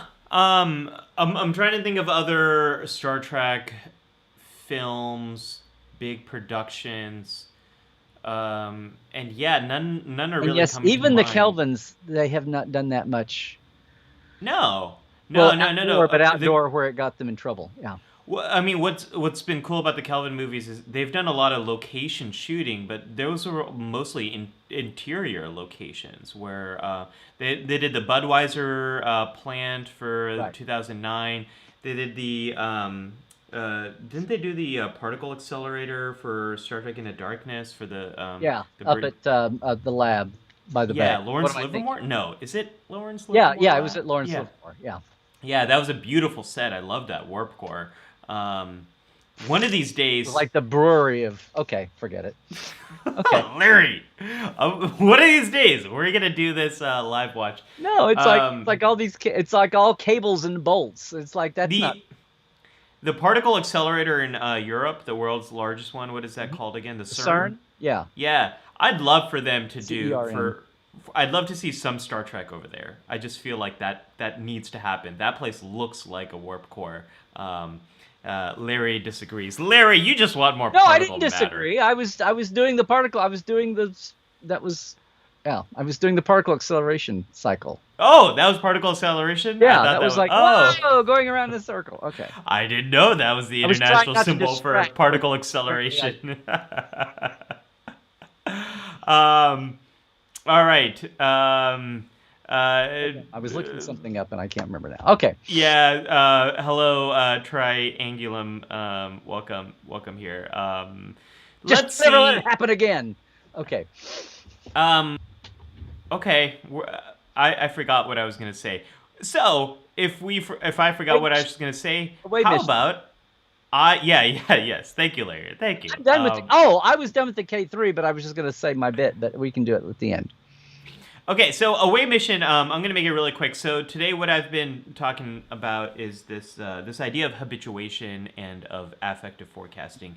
And a few people, there were some comments that came in about it. Nathaniel asked, "Ali, is everyone capable of being that flexible? Isn't the implicit message of the episode that inability to assimilate?" So.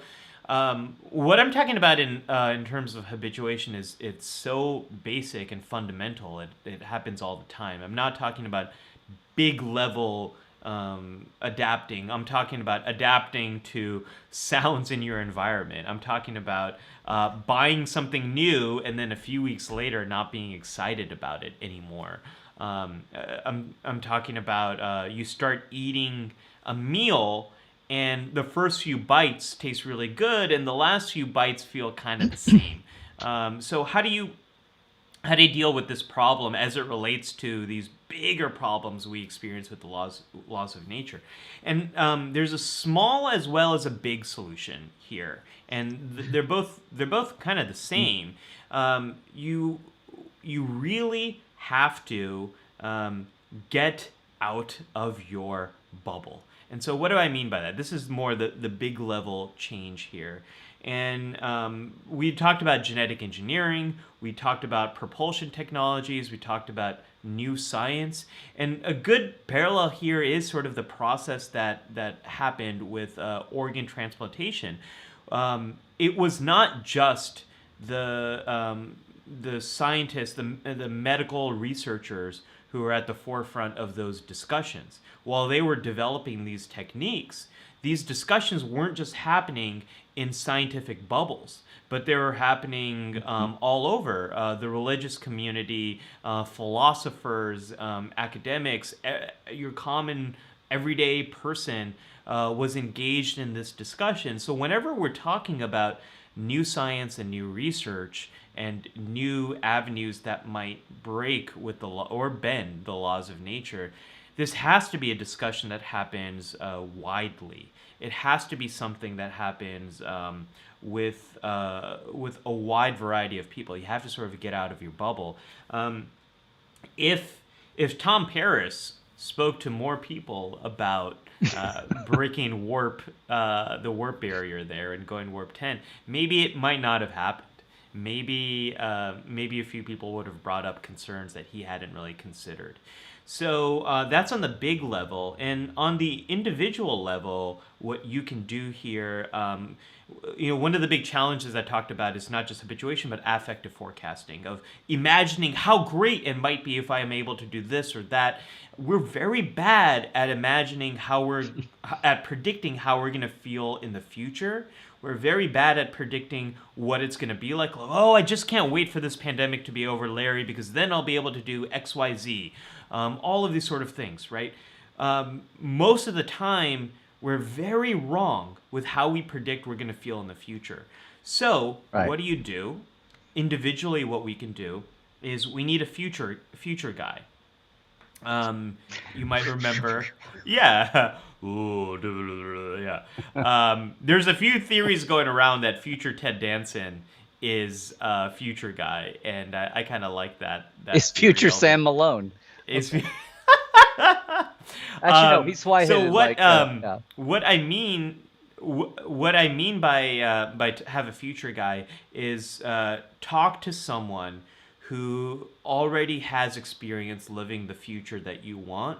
Talk to someone who already has experience doing the thing that you might think is going to solve all your problems, and ask them what it's actually like. And what you'll find is that feedback from that other person is going to be far more helpful to you than you imagining what that better future might be like. So there we go. There's an individual level thing, and there's a big societal, social level thing. I hope. And those are the official terms, right? The individual level thing and the societal level thing. Yes, okay. It's a very precise term. It's as precise as you get on a Saturday morning with Ali, who has not yet had 2 his mugs. breakfast. 2 mugs. Hailing frequencies open, Larry. We've got so many fantastic comments. Let's kind of dive into all of this. I've been, while you've been pontificating, I was trying to circle back and look at some of the things. So Zahir says early at 11:01, Zahir said, "Did they ever figure out what caused the virus that made the Enterprise D crew devolve in Genesis?" Yeah, and they did. I'll spare folks my Genesis. It's in the episode. It's wasn't it a Crusher had retrovirus? Wasn't it some kind of retrovirus that activated something in DNA? Crusher activated a dormant virus. I'm trying to think. There was I want to say a T cell or something. Yeah, she gave him a synthetic T cell to let his immune system fight off a virus. And was it Barclay? Yes. Or Barclay Riker? was the total. Yeah. Huh? No, it was Barclay. Yeah. He was being he was being, thought he had what's when you think you have an illness? I've gone blank. Anyway, he was coming. He's constantly streaming in with all his imagined diseases, and she was like, "Oh, you really do? Okay, I'll do this." Anyway, Barclay definitely has this health anxiety. Health anxiety is the simplest way to talk about it, but hypochondriac. Thank you. Hypochondriac. Yeah. So that was in the episode, and then Charlotte says it's always Barclay. IAB. It's always Barclay. Jared had one at 10:44. He said, "This is a serious question for Ali. Is there a word for when articles of clothing affect the behavior of the wearer?" Fabricosis? I don't know. Jared asked this question, right? Yeah. So it's kind of mixed. There's some research about identity, what we wear, the roles we take on, and how what we wear can express all of those things, and we can actually feel differently depending on what we wear. Some of that research has been challenged, like the Stanford Prison Study is a classic study that about like the roles we take on, but it's been very much from a contemporary lens is being looked at in a much more critical way.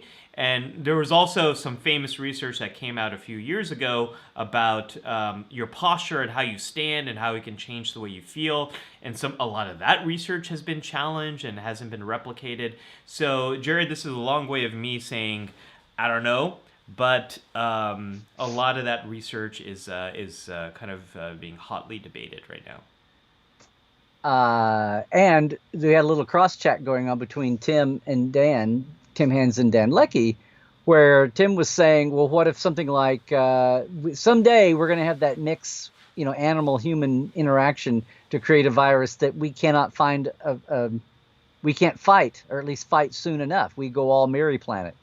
And Dan said at 10:47 he said it's already happened. There have been cases found in the Amazon that are entirely unlike any virus we know of. And I was just thinking, gosh, I wonder why I haven't heard about this. And then apparently that's why. No one has ever survived to tell us about. Oh, wait. No. Anyway. But yeah, that danger line may be there sooner than we thought, or than we, You know what? Before the pandemic of COVID-19. BTP.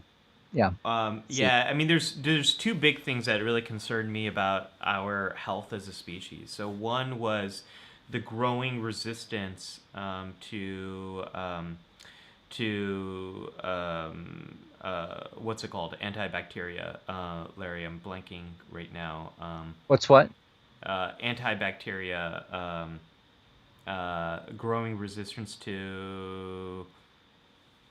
What's it? Someone's gonna help me in the comment section. I'm not still exactly sure what you're asking, but okay.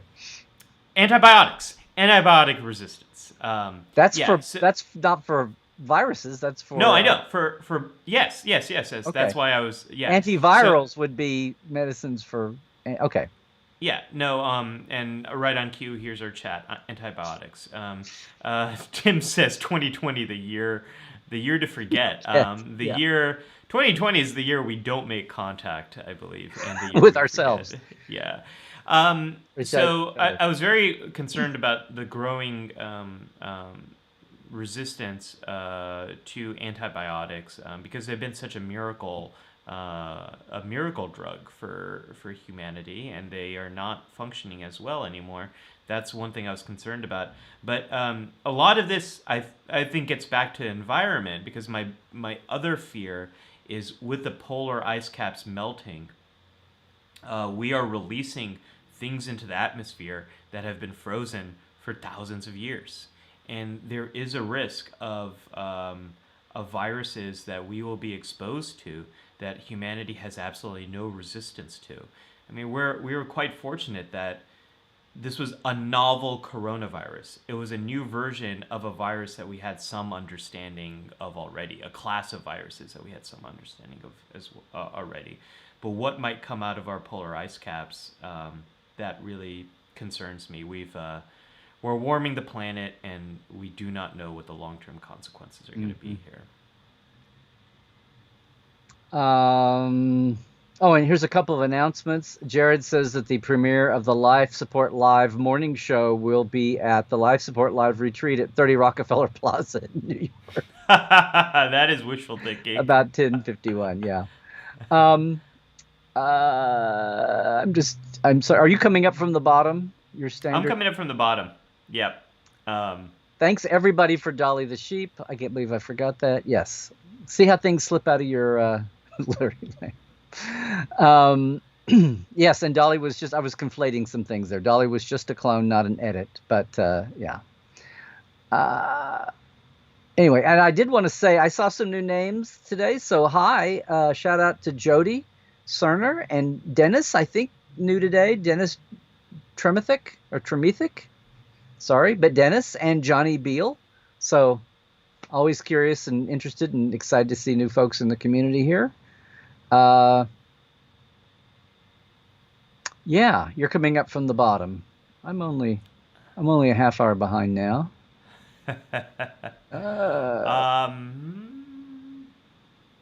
I mean, this topic we had is interesting. It was, again, inspired by all the time jumping and all that, the dimension in time jumping. Yeah. Boy, talk about... Here's the thing today, Ollie. I got up mad that my OU game wasn't going to be on TV, and then I finally figured out why it's not on TV today. Why is that? They canceled OU West Virginia. They canceled the game because of COVID. Either people because of the surge of the virus. The surge, and maybe because people have been exposed and they're not sick, but everybody's in lockdown protocol, and so like nobody's. They was close to that last week. They were losing people, and apparently so.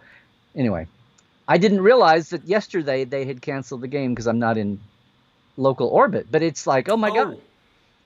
Speaking of things that we don't want canceled. Larry, you just had a big open house this week, and I'd love to hear a little bit more about what's going on in Portal 47. Well, thank you for asking. No, it's been crazy time, and a lot of our lifers were there Wednesday night, so it was good to see everybody there. Had a wonderful talk with David Carson, who directed Generations and yesterday's Enterprise and the DS9 pilot Emissary, and we had some thank you, Cairo, time for Teller Prime. I hope you didn't mind when I yelled at you a while ago, but dadgummit. No, please. I've been forgetting a lot today. You were doing that on purpose, and then I realized... No, I never want to dismiss our Tellerite founders. Of the Federation. I never forget them on purpose. What's worse then? No. So we had a great time Wednesday night. The open house. The recording is up for everybody. If you were there, you have the recording coming. But if you missed it, I had some specials there. But this opens the door to finally. I'm so behind on my holiday season here, out of things Trekland. But if you can put it up. The holiday gift this year, our holiday deal is, I'm just going to repeat the one that a lot of people enjoyed last year, which is action. And maybe it means more this year because we're also isolated. But it's basically 6 months of Portal 47 in a box. So the membership pin and I have a few cards left of Gene Roddenberry's last Christmas little card they would enclose with orders from Lincoln Enterprises. But 6 months of Portal 47. In this little gift box. So you can give it as a gift, or you can put it under your own tree in your own little lockdown Christmas village. and I've got the page isn't even up on my site yet, but it'll be up there today, and I'll just show everybody. Basically, it's you pay for 4 months and you get 6, so it's a whole half a year for that price, and you get some doodads on some swag and those things there. And anyway, for some reason the box, there it is. This will be on. I'm only doing the actual math here, the nitty gritty, because it's not online yet, but it'll be up here just in the next couple of hours. So anyway, you're getting 6 months for the price of 4. Yeah. Anyway, with all the gift boxes. So it's been a rough 2 or 3 weeks. Too early to be doing the math there. If you seriously, Portal 46. We just had our 5th anniversary open house, and we're looking at year 6 here. And hopefully, when the lockdowns go away, we'll open up Trekland Treks again and doing our day tours here around LA. But I can say that Ollie, Terrace and I are already planning the big Geek Nation tour for before the August Star Trek convention, and hopefully this will all be lifted by that time. So that's coming back too. So hopefully, as things come back, I can do my day tours around LA also, our treks. So yeah, I mean, I look forward to 2021. But what's up, Ollie? I mean, what's up with me? What's up with that? You know, I was thinking about this. What's up with that? Speaking of what's up with that, yeah, you remember that? I love that sketch from. They just brought it back. They just had the. They did? Yes. Oh, I haven't. It's been a while since I've seen. He was on for something, and they brought it back in the last. Maybe that was a lockdown show. I don't know. So I've been thinking. I've been late last night in the United States, the Pfizer coronavirus vaccine was approved, and in the UK the vaccine was approved earlier. There we go, messing with obvious death. What right do we have to try to forestall? No, go ahead. Well, I mean, yeah, if we had more time, we could talk about vaccines and all of that. There's a lot. What's the law of nature there? But my wife and I were talking about what does this mean for 2021? And the New York Times has this interesting feature where you can enter in your demographics, and they'll tell you what spot you are in line for the vaccine. I just heard about this. Yeah. Yeah, I'm pretty much at the dead end. So, fortunately, I'm not a frontline essential worker who's getting exposed to the virus. I also don't have the health vulnerabilities.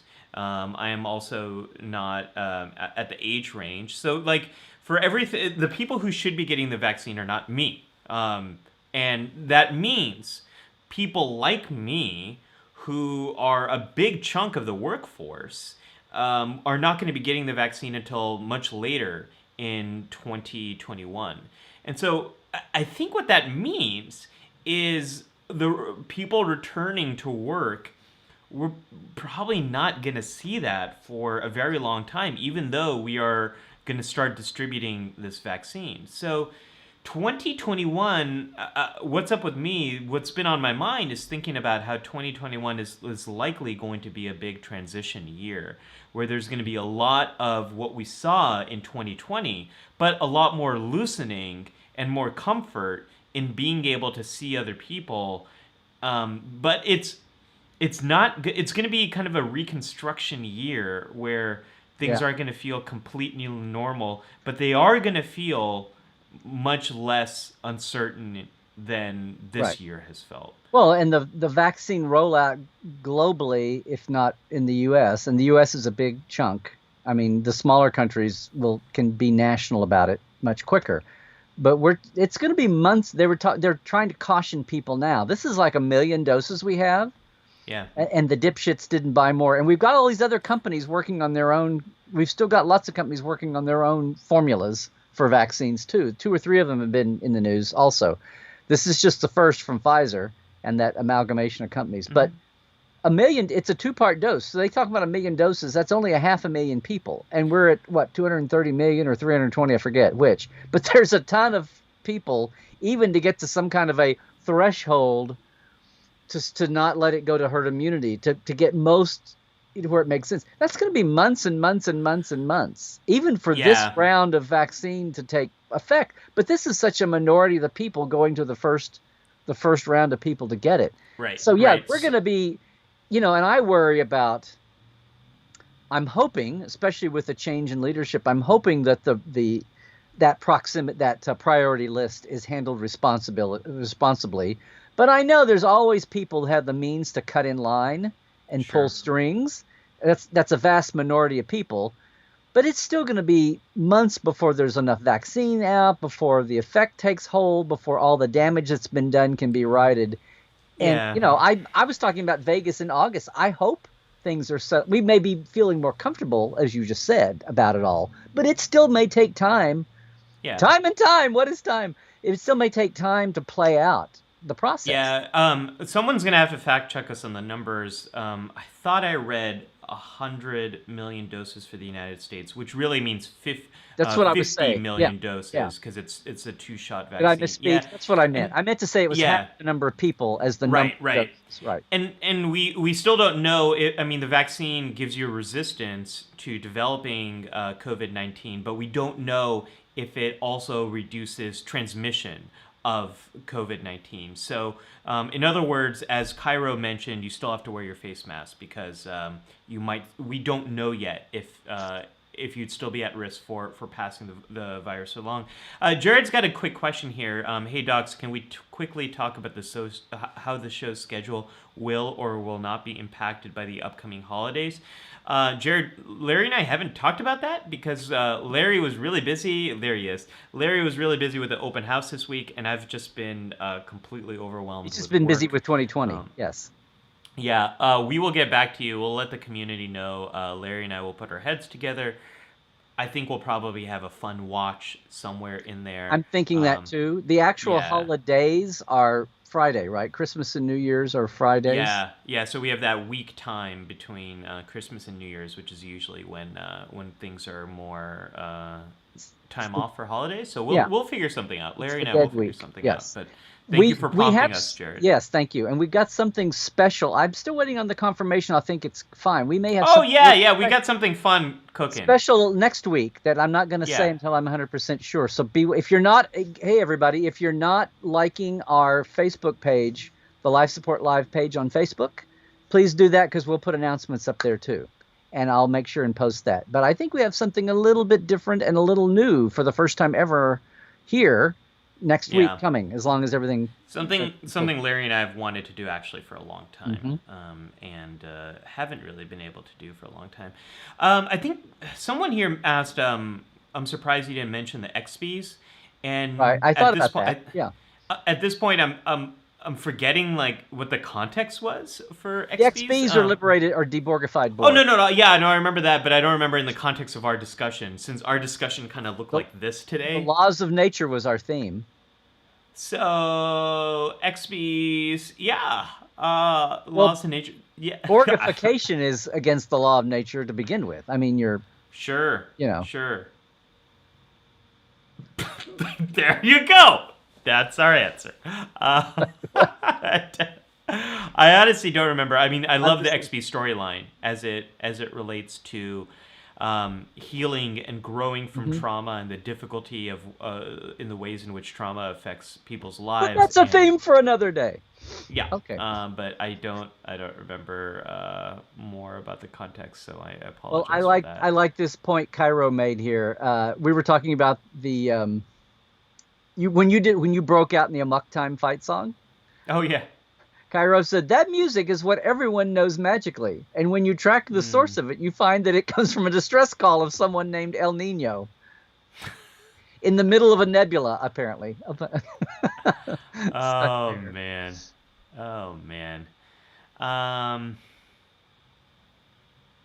Hey, Cairo says, I'm not liking the Facebook page because I don't like Facebook. I'm here with you, Cairo. Right. I don't think any of us. Some people really are the reason why I do emails in Portal 47 too, just as a backup to the Facebook page. Yes. Yeah, I mean, Cairo, we've had this plan of getting this podcast off the ground. If Larry and I weren't more overwhelmed with everything, we would be making more. But we're kind of just doing the bare minimum to kind of get by. Is your mystery project something that's going to be out in public, or is that still not to be discussed? Yeah, I mean, if folks want to know the mental health startup I've been working on, if you go to loop.co, loop.co, you can get you can see the beta. Our beta is out and it's available to public. We're trying to create real time mental health support when you need it, and it's a support group based platform, completely free of charge. So you can check it out at loop.co. It's still in beta. We're still working through a lot of the issues there, but you can get a big sense of what's been preoccupying my day. If you go to loop.co, you'll be able to see a little bit more about that. But we're excited, and as it's less in beta, I'll be sharing more about that.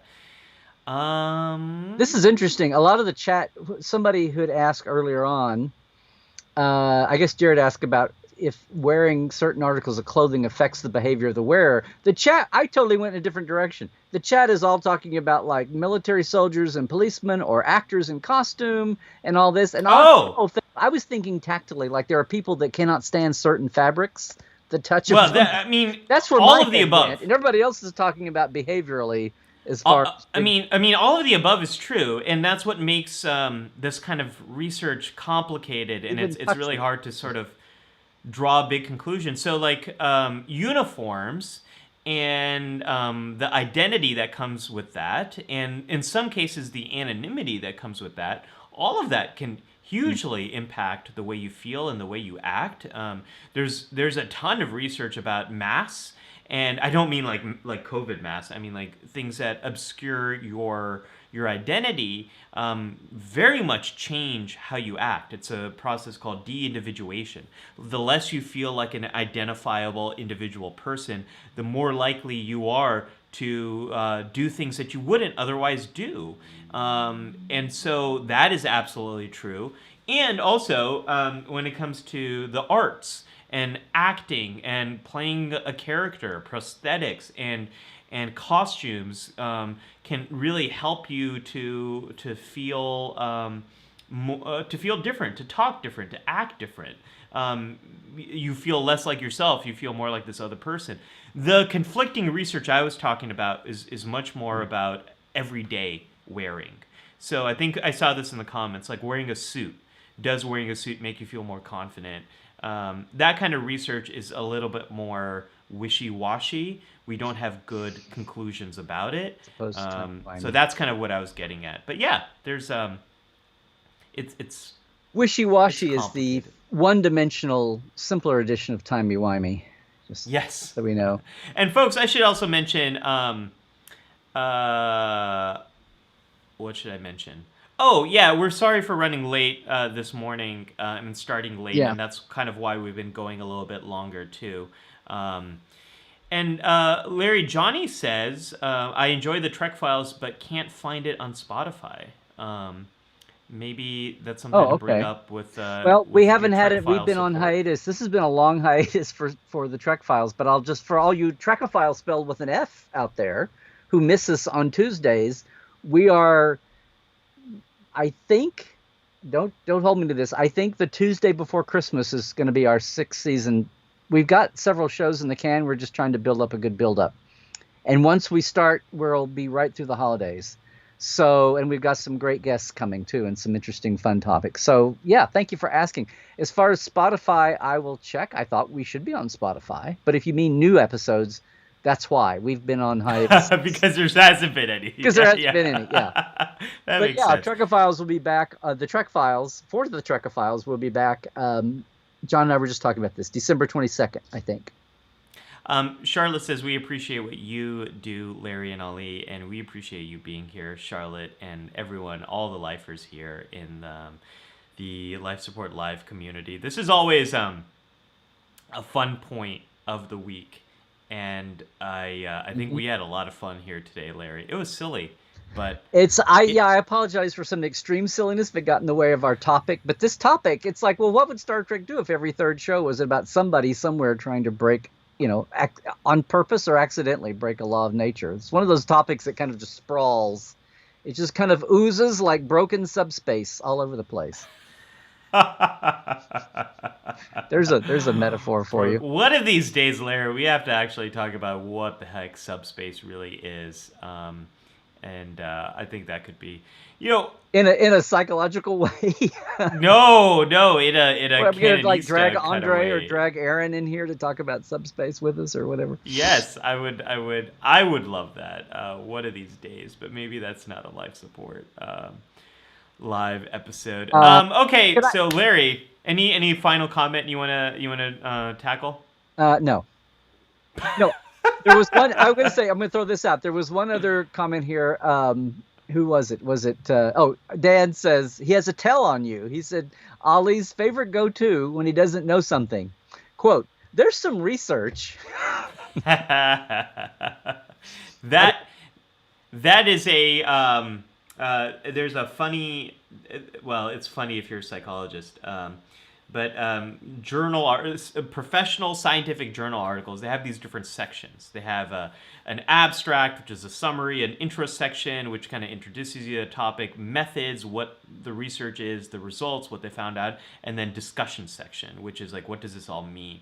Every single psychological research paper that you ever read, the final part of that discussion section, it's always the same. More research is needed. It's like, every single research paper always says that. We can close the book on this one. Yeah, that is nothing. You'll never see that.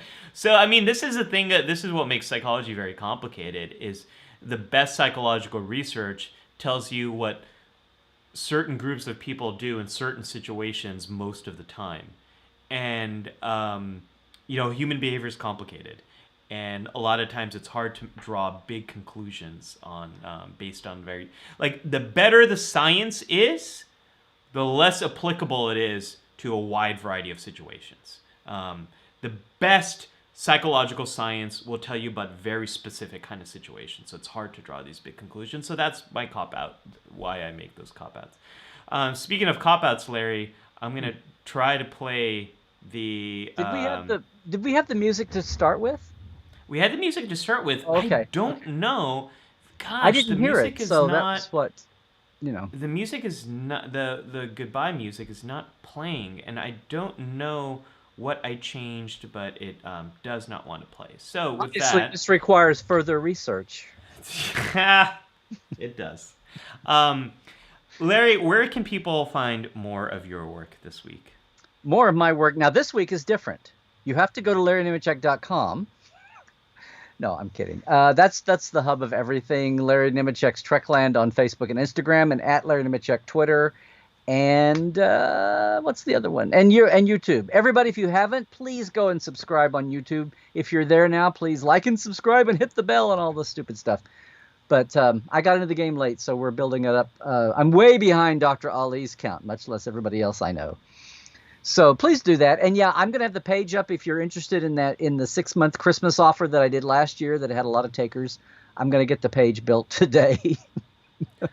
But that'll be at LarryNemecek.com. So love to have you on my news list and in that way too. So Charlotte says no sad music means you have to stay with us forever. Charlotte, they say time is the fire in which we burn. In which we veg. Yeah. Poor Malcolm McDowell. I think he's still stuck in the Nexus, along with some of the Enterprise D crew. Anyways, no, he did a TV movie since then.